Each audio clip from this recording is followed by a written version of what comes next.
પહાડથી લઈને પાતાળ સુધી આન બાન અને શાનથી લહેરાવ્યો તિરંગો. મધદરિયે તિરંગો લહેરાય એ તો આપણે ખૂબ જોયું છે, પરંતુ દ્વારકામાં તો દરિયાના ઊંડા પાણીમાં રાષ્ટ્રધ્વજ લહેરાતો જોવા મળ્યો, જેને લઈને લોકો રોમાંચિત થઈ ગયા અને અનુભવ કરતા જોવા મળ્યા. સ્કૂબા ડાઇવર્સની ટીમ દ્વારા દ્વારકાના શિવરાજપુર બ્લુ ફ્લેગ બીચ ખાતે આ રીતે અનોખા અંદાજમાં પ્રજાસત્તાક પર્વની ઉજવણી કરવામાં આવી. દરિયાના પાણીમાં તિરંગો લહેરાવીને દેશ માટે બલિદાન આપનારા સૈનિકોની શહાદતને યાદ કરવામાં આવી. દરિયામાં કરાયેલી આ અદ્ભુત ઉજવણીના વિડીયો જાહેર કરાયા છે, જેમાં સ્કૂબા ડાઇવિંગ કરીને તિરંગો લહેરાવાઈ રહ્યો છે.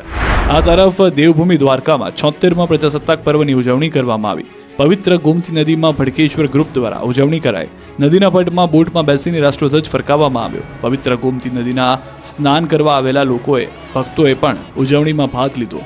લોકોએ પાણીમાં તિરંગો લહેરાવી દેશભક્તિ દેખાડી. આ તરફ પોરબંદરના શ્રીરામ સી સ્વિમિંગ ક્લબના સભ્યો દ્વારા દર વર્ષની જેમ આ વર્ષે પણ કડકડતી ઠંડીમાં પણ મધદરિયે જઈ ધ્વજવંદન કરીને આ પર્વની અનોખી રીતે ઉજવણી કરવામાં આવી. પોરબંદરના શ્રીરામ સી સ્વિમિંગ ક્લબના સભ્યો દ્વારા છેલ્લા ઘણા વર્ષોથી 15મી ઓગસ્ટ અને 26મી જાન્યુઆરીના રાષ્ટ્રીય પર્વના દિવસે પોરબંદરના મધદરિયે જઈને ધ્વજવંદન કરીને રાષ્ટ્રગીતના ગાન સાથે તિરંગાને સલામી આપવામાં આવે છે. પોરબંદરવાસીઓ પણ દર વર્ષની જેમ આજે પણ પ્રજાસત્તાક પર્વની અનોખી ઉજવણીને જોવા અને તિરંગાને સલામી આપવા ચોપાટી ખાતે પહોંચ્યા હતા. દેશભક્તિના રંગમાં રંગાયા મંદિરો. સાળંગપુરમાં દાદાને તિરંગાનો શણગાર કરાયો. સાળંગપુરમાં કષ્ટભંજન દેવ પણ તિરંગા રંગમાં રંગાઈ ગયા. સમગ્ર દેશ જ્યારે દેશભક્તિના રંગે રંગાયેલા છે, ત્યારે સાળંગપુર ધામમાં શ્રી કષ્ટભંજન દેવ હનુમાનજી દાદાને પણ દિવ્ય શણગાર કરવામાં આવ્યો. દાદાના સિંહાસનને કેસરી, સફેદ અને લીલા રંગથી શણગારવામાં આવ્યું. પ્રજાસત્તાક પર્વ નિમિત્તે દાદાના દિવ્ય શણગારના દર્શન કરીને ભક્તોએ ધન્યતા અનુભવી. હજારો ભક્તોએ આરતી દર્શનનો લાભો લીધો. શ્રી કષ્ટભંજન દેવ હનુમાનજી મંદિર ખાતે શાસ્ત્રી સ્વામી હરિપ્રકાશદાસજીને પ્રેરણાથી તેમજ કોઠારી શ્રી વિવેક સાગરદાસજી સ્વામીના માર્ગદર્શન હેઠળ શણગાર કરવામાં આવ્યો. આ તરફ યાત્રાધામ સોમનાથમાં પણ પ્રજાસત્તાક પર્વની ઉજવણી કરવામાં આવી. સોમનાથ દાદાને તિરંગાનો શણગાર કરાયો. તિરંગામાં અશોક ચક્રના સ્થાને ઓમ અતિ દિવ્યતા સાથે સુશોભિત કરાયો. સોમનાથ મંદિરના પટાંગણમાં ટ્રસ્ટી જેડી પરમાર દ્વારા ધ્વજવંદન કરાયું. ભારત માતા કી જય અને જય સોમનાથના નાદથી સમગ્ર વિસ્તાર, મંદિર પરિસર ગુંજી ઉઠ્યું. રાષ્ટ્રપ્રેમ અને ધર્મપ્રેમના અદ્ભુત દર્શન થયા. પ્રજાસત્તાક પર્વની પૂર્વ સંધ્યાએ સોમનાથ મંદિરમાં તિરંગા રંગની રોશની કરવામાં આવી. આકર્ષક રોશનીથી દેવાધિદેવ મહાદેવનું ધામ દીપી ઉઠ્યું. રાજ્યભરમાં પ્રજાસત્તાક પર્વની ઉજવણી. દેશભક્તિના રંગે રંગાયેલા લોકો જોવા મળ્યા. રાષ્ટ્રીય પર્વની ઉજવણી. પ્રજાસત્તાક પર્વની ઉજવણીમાં રંગાયું ગુજરાત. મંદિરથી લઈને દરિયાના પાતાળમાં તિરંગો લહેરાવ્યો. દેશના 76માં પ્રજાસત્તાક પર્વની ઉજવણી ગુજરાતના રાજકીય આગેવાનોએ પણ કરી. ગૃહ રાજ્યમંત્રી હર્ષ સંઘવીએ ગાંધીનગરમાં સેક્ટર 11માં રામકથા મેદાન ખાતે ધ્વજવંદન કર્યું.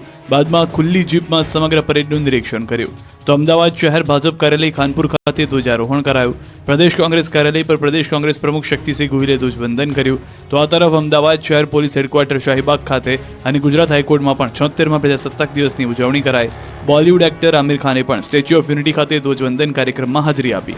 ગુજરાત હાઈકોર્ટમાં 76માં પ્રજાસત્તાક દિવસની ઉજવણી કરાઈ. હાઈકોર્ટના ન્યાયાધીશ બિરેન વૈષ્ણવના હસ્તે ધ્વજવંદન કરાયું. ધ્વજવંદન બાદ ન્યાયાધીશ બિરેન વૈષ્ણવની હાજરીમાં માર્ચ પાસ કરાઈ અને ગાંધીજીની પ્રતિમાને સન્માન કર્યા. હાઈકોર્ટના તમામ ન્યાયાધીશ અને સરકારી વકીલો સહિત પરિવારજનો ઉપસ્થિત રહ્યા. આ તરફ બનાસકાંઠાના નડાબેટમાં પણ પ્રજાસત્તાક પર્વની ઉજવણી કરવામાં આવી. ભારત પાક ઇન્ટરનેશનલ નડાબેટ બોર્ડર પર પ્રજાસત્તાક ઉજવણી કરવામાં આવી. બીએસએફ જવાનોએ પરેડ, બાઇક રેલી, સાંસ્કૃતિક કાર્યક્રમ થકી કરી પ્રજાસત્તાક પર્વની ઉજવણી. ગુજરાતી ગાયક નિલેશ ગઢવીએ દેશભક્તિના ગીતોથી બોર્ડર વિસ્તારને દેશભક્તિના રંગે રંગી કાઢ્યો. ઉજવણી માટે મોટી સંખ્યામાં આસપાસના વિસ્તારના લોકો પહોંચ્યા. આ બાજુ જેતપુરના કાગવડનું મંદિર દેશભક્તિના રંગે રંગાયું. કાગવડ ખોડલધામ ખાતે પ્રજાસત્તાક પર્વની ઉજવણી કરવામાં આવી. ખોડલધામ ખાતે પ્રજાસત્તાક પર્વ નિમિત્તે રાષ્ટ્રધ્વજ ફરકાવવામાં આવ્યો. ખોડલધામ કેમ્પસ મેનેજર અને સ્ટાફ દ્વારા રાષ્ટ્રધ્વજ ફરકાવવામાં આવ્યો. પ્રજાસત્તાક પર્વ નિમિત્તે માતાજીને તિરંગાનો વિશેષ શણગાર કરાયો.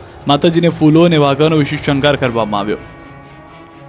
સ્ટેચ્યુ ઓફ યુનિટી ખાતે અભિનેતા આમિર ખાને તિરંગાને આપી સલામી. બોલિવૂડ અભિનેતા આમિર ખાને સ્ટેચ્યુ ઓફ યુનિટી ખાતે પ્રજાસત્તાક પર્વની ઉજવણી કરી. અહીં તેમણે ધ્વજવંદન કાર્યક્રમમાં ભાગ લીધો. પોતાની આગામી ફિલ્મ સિતારે જમીન પરના શૂટિંગ માટે આમિર ખાન અને તેમની ટીમ હાલ ગુજરાતમાં છે. ત્યારે પ્રજાસત્તાક પર્વ નિમિત્તે તેઓ કેવડિયા સ્થિત સ્ટેચ્યુ ઓફ યુનિટી પહોંચ્યા. અહીં સરદાર સરોવર નર્મદા નિગમના ચેરમેન મુકેશ પુરીના હસ્તે ધ્વજવંદન કરવામાં આવ્યું. અભિનેતા આમિર ખાને પણ રાષ્ટ્રધ્વજને સલામી આપી. દિવસ દરમિયાન આમિર ખાન સ્ટેચ્યુ ઓફ યુનિટીના તમામ પ્રોજેક્ટને નિહાળશે.